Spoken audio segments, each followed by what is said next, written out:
कमलायतलोचन लोकपते विजयी भव वेङ्कटशैलपते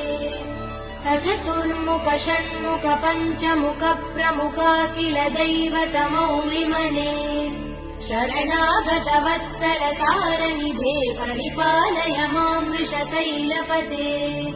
अतिवेलतया तव दुर्विषहैयनुवेल कृतैरपराध सदैः हरितं त्वरितं वृषशैलपते परया कृपया परिपाहि हरे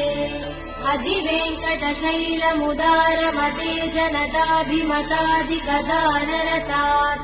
परदेव दया गदितान्निगमै कमलादयितान् परं कलये